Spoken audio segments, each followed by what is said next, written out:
Shalom, salam, damai sejahtera dalam kasih Tuhan. Jumpa kembali dalam RHI Renungan hari ini.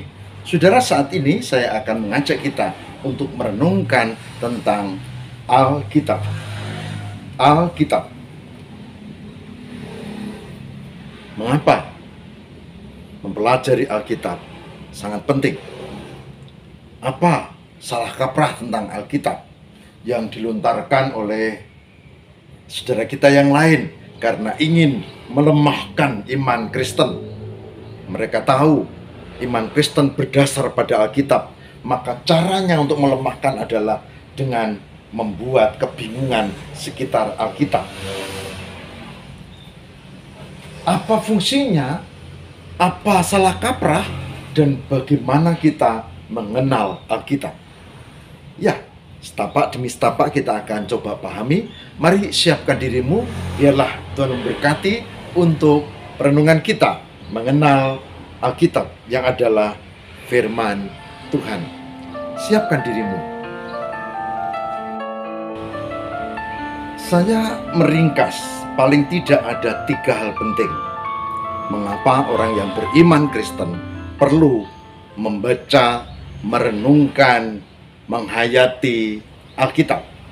Sudah tahu bahwa di dalam iman Kristen kita tidak hanya baca, tapi enggak dong ya, seperti yang lain. Kita baca harus ngerti, sebab kita mau lakukan. Kalau enggak ngerti tidak ada gunanya.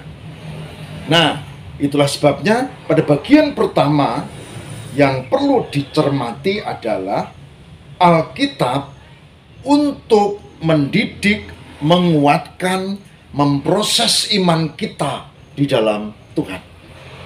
Saya akan tunjukkan 2 Timotius 3 ayat 16 dan 17. 2 Timotius 3 ayat 16 dan 17. 2 Timotius 3 ayat 16 dan 17 dikatakan begini: segala tulisan yang diilhamkan Allah memang bermanfaat untuk mengajar, untuk menyatakan kesalahan, dan untuk memperbaiki kelakuan, untuk mendidik orang dalam kebenaran. Dengan demikian, tiap-tiap manusia kepunyaan Allah diperlengkapi untuk setiap perbuatan baik. Oke. Ini fungsi yang pertama, yaitu untuk mengajar supaya kita hidup di dalam kasih. Yang dikasih tidak hanya teman-temannya, tapi juga yang lain yang mereka berbeda dengan kita, yang tidak seagama dengan kita. Mengajar, kalau mengasihi harus dengan tulus. Mengajar, kalau kita doa dan puasa Kristen itu beda, begini begitu. Kita menghormati orang lain yang tidak berpuasa. Mengajar tentang bagaimana beribadah kepada Tuhan, bukan sekedar ritual, terlebih dari hati. Ya, kemudian menyatakan kesalahan, nggak benar. Meskipun cinta sama cinta, tapi dia punya pasangan, tidak boleh. Meskipun cinta setengah mati, dia masih anak-anak, tidak boleh. Nah, ini untuk menyatakan kesalahan, untuk memperbaiki kelakuan.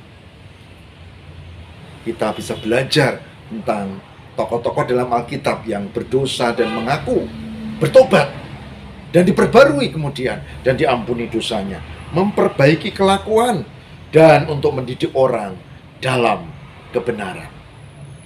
Mendidik orang dalam kebenaran.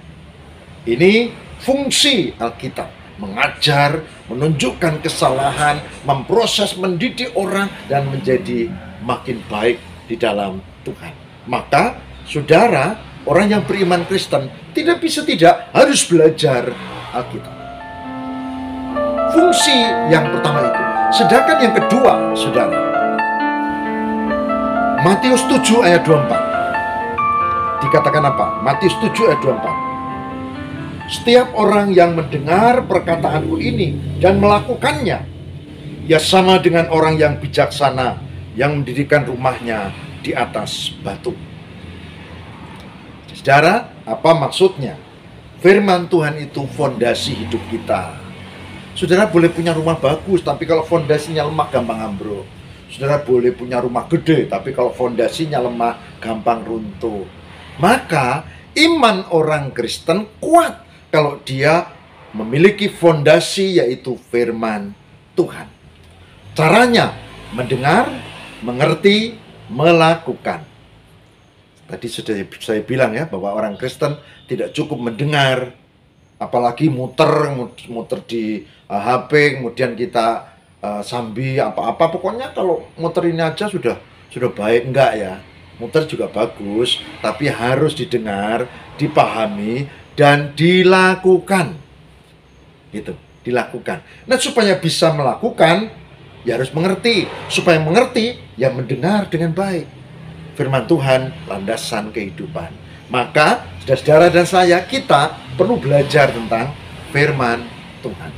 Nah, sedangkan yang ketiga, ada di Mazmur 119 ayat 105. Dikatakan, Mazmur 119 ayat 105. Firman-Mu itu pelita bagi kakiku dan terang bagi jalanku. Firman-Mu itu pelita bagi kakiku dan terang bagi jalanku. Artinya, firman Tuhan menjadi inspirasi dalam menjalani kehidupan. Firman Tuhan menjadi penyuluh apa yang harus kita lakukan. Oh, begini kehendak Tuhan. Firman Tuhan menjadi penerang dalam hidup kita. Nah, oleh sebab itu kita perlu mempelajari, karena kita memiliki Alkitab yang adalah firman Tuhan. Saya tunjukkan 3 hal ini, tapi sebetulnya fungsinya ada banyak secara detail. Tapi saya mau kasih tahu bahwa dengan mempelajari firman Tuhan, maka banyak hal yang kita dapat sebagai keuntungan umat yang beriman. Oleh sebab itu, mulai sekarang belajarlah dari firman Tuhan, dan saya yakin Tuhan berkati. Kita teruskan pada episode berikutnya, masih tentang Alkitab. Mari kita berdoa. Tuhan, berkatilah kami, supaya kami tidak jatuh pada salah kaprah, supaya kami mengerti betapa pentingnya mempelajari Alkitab, supaya kami menjadi umat Kristen yang diberkati Tuhan, bahkan yang dikuatkan iman kami. Terima kasih Allah, uraian tentang Alkitab hari ini yang masih akan kami teruskan besok. Berkatilah. Demi Kristus pengantara kami. Haleluya. Amin.